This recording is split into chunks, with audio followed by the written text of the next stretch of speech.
اشرح لي صدري ويسر لي أمري واحلل عقدة من لساني يفقهوا قولي سبحانك لا علم لنا إلا ما علمتنا إنك أنت العليم الحكيم ولا حول ولا قوة إلا بالله العلي العظيم.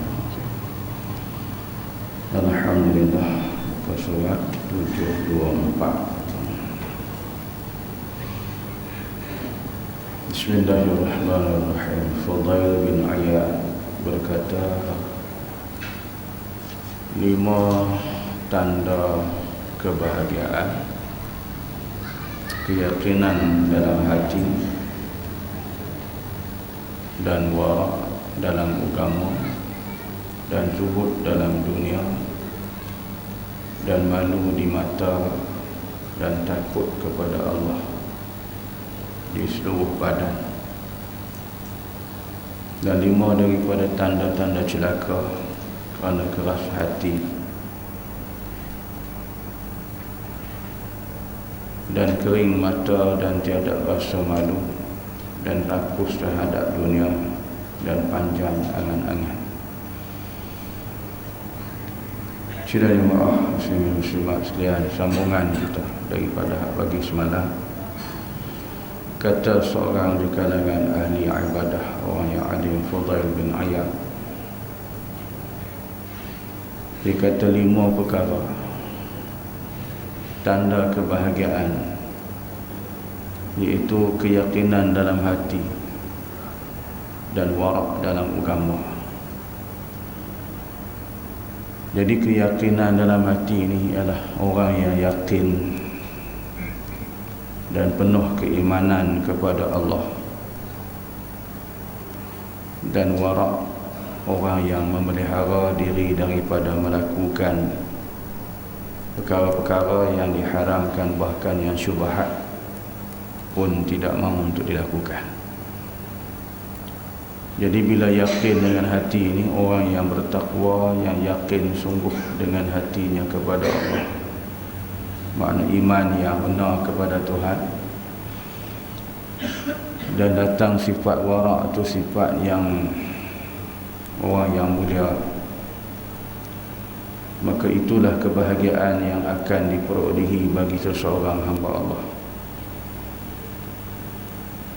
Kita kalau sebut bahagia ni tuan-tuan, orang rasa bahagia ialah dengan harta benda, duit banyak dan sebagainya, bahagia.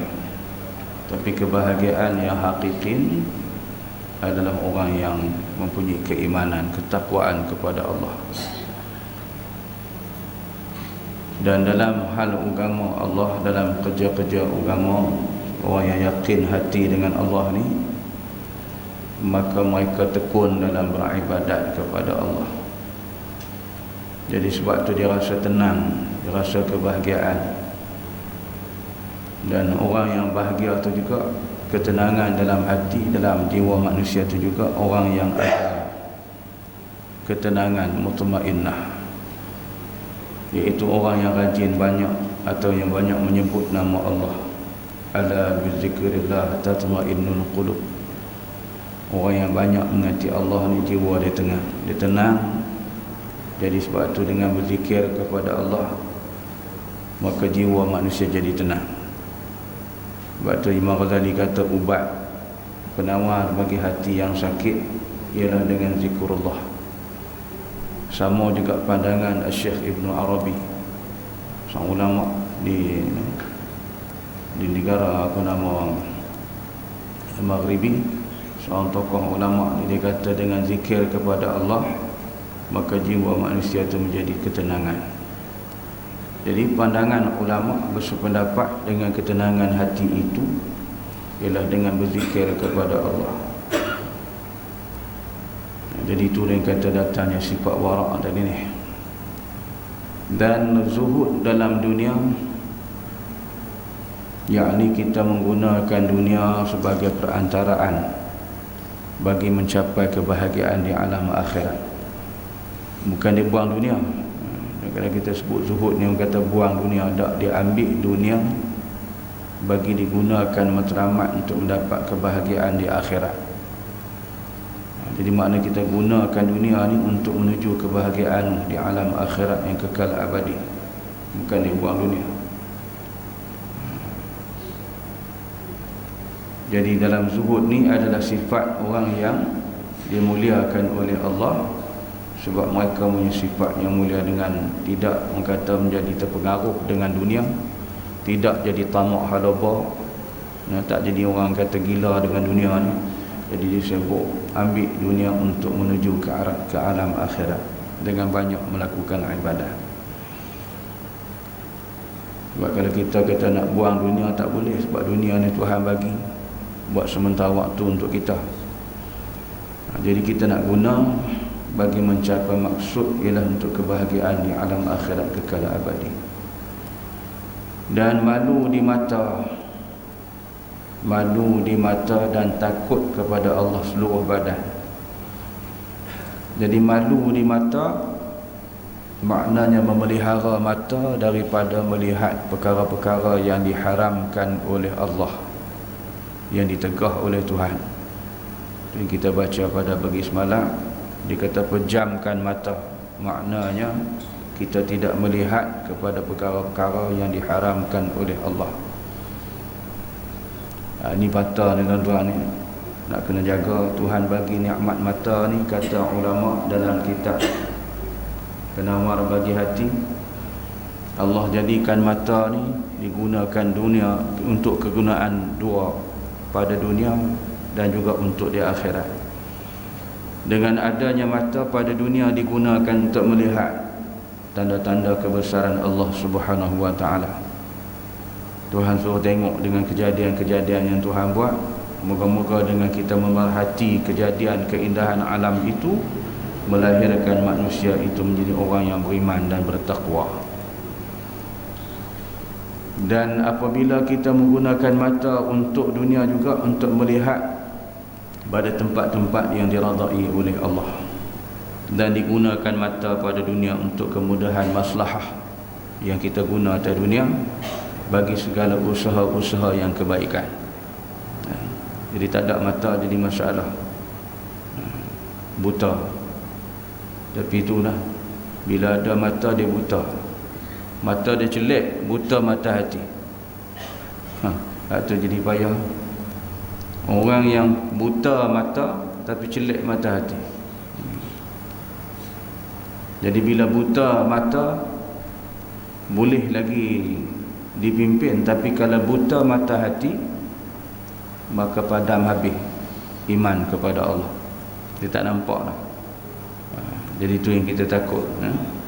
Jadi pelihara mata, malu untuk melihat atau memandang pada yang diharamkan oleh Allah. Itu kebahagiaan kita akan dapat, kata Fudail bin Iyad.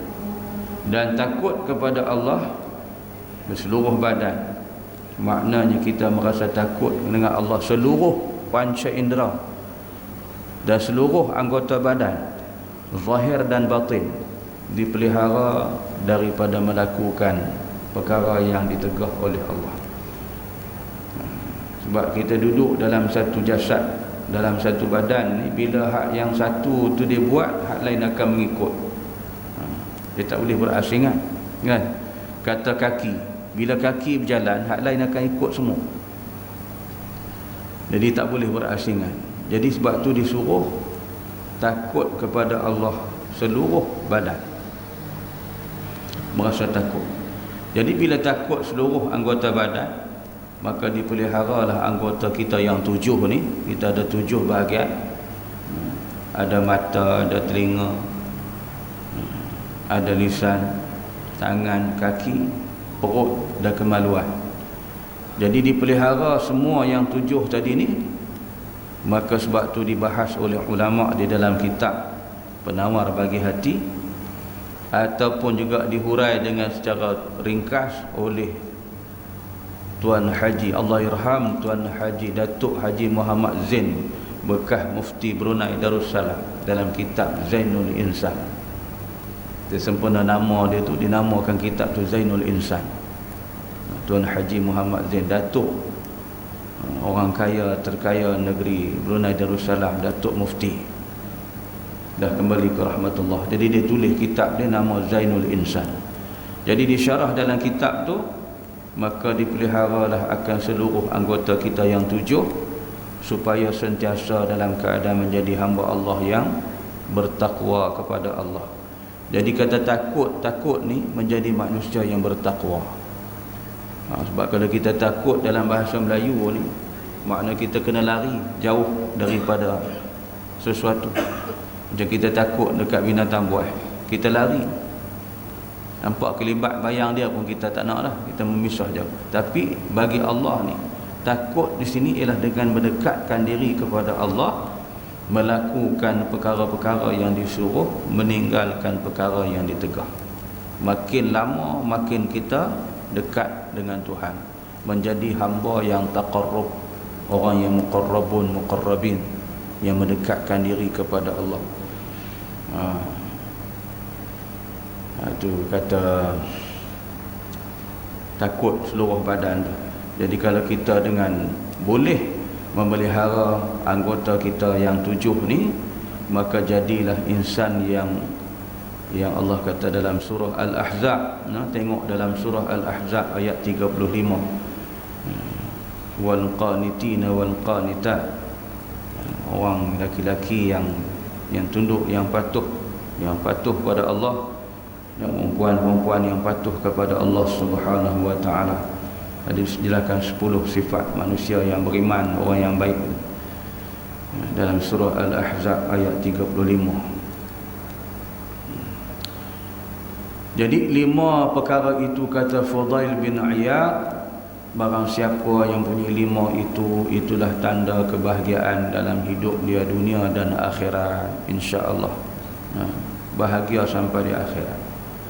Dan 5 daripada tanda-tanda celaka, keras hati. Tak boleh diberi nasihat. Yakni tidak boleh diberi nasihat, tak boleh diberi teguran, tak boleh apa. Dia bukan takat keras hati ini, tuan-tuan. Dia keras, orang kata keras kepala, kan? Keras kepala samsing, kepala batu. Duduk pula taman batu. Boleh mampu tu. Rumah batu, hati batu.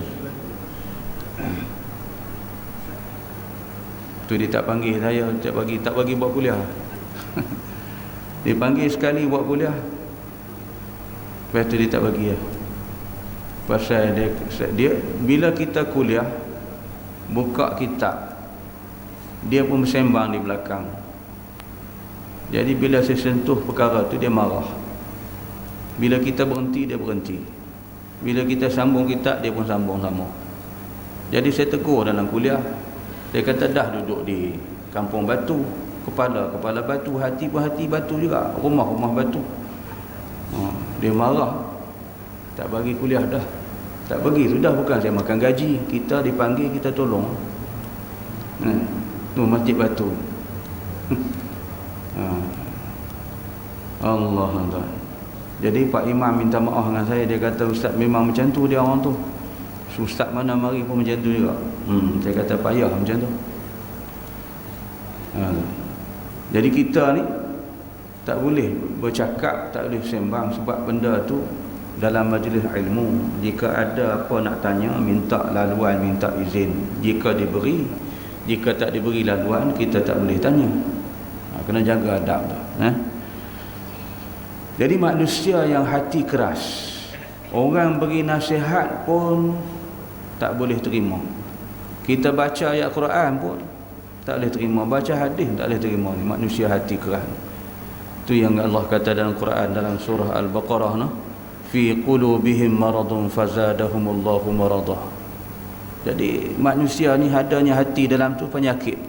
Jadi penyakit tu tak diubati, maka bertambah-tambah penyakit tu bagi dia. Penyakit hati keras. Keras maksud hati manusia ni, kalau kita pegang hati manusia ni, supaya hati lembu kambing lah. Dia kenyal. Tapi kalau kita kata keras maksudnya sukar menerima hidayah Allah. Hanya kembali kepada Tuhan lah yang maha berkuasa untuk menentukan orang tu macam mana. Kalau saya nasihat lah bagi ke dia, baca hadis, baca Quran, lagi kuat kita melontar pada dia, macam kita lontar bola getah ke dinding, lagi kuat dia melantun. Yang tu kita takut tu. Jadi manusia hati keras macam tu, Allah Rabbi. tertutup segala hidayah Allah. Tak boleh terima nasihat. Dan kering mata. Makna kering mata ni mata yang tak pernah menangis, mata yang tak pernah malu. Kalau mata yang malu ni menangis kepada Allah, mohon keampunan di atas kesalahan mata yang dibuat, maksiat mata dia. Ni mata tak pernah dalam keadaan untuk menangis kepada Allah Subhanahu wa taala. Mata yang tak reti malu melakukan maksiat. Dan tiada rasa malu dalam melakukan perkara-perkara kejahatan kepada Allah. Buat benda jahat tak rasa malu, tak rasa takut di atas kesalahan yang dilakukan. Nak takut macam mana hati dah, hati batu, hati keras, hati yang keras, tak boleh terima hidayah Allah. Dibaca Quran pun tak boleh terima, dibaca hadis pun tak boleh terima. Macam Abu Lahab, Abu Jahal. Bukan takat sembah batu, tapi kepala batu, hati batu. Ustaz kata apa? Terserah kepada Allah. Jadi tak ada rasa malu dan rakus terhadap dunia, tamak dengan dunia, gila dunia, berlomba-lomba nakkan kepada dunia, bermati-matian. Kerana dunia dan tuan, mak bapak pun dibunuh pasal nak dunia punya pasal. Bukan dia kira janji kepuasan dia dapat kekayaan harta dunia dia. Ni beringat tuan ni, bahayanya tamak halaba pada dunia, dan yang terakhirnya panjang angan-angan.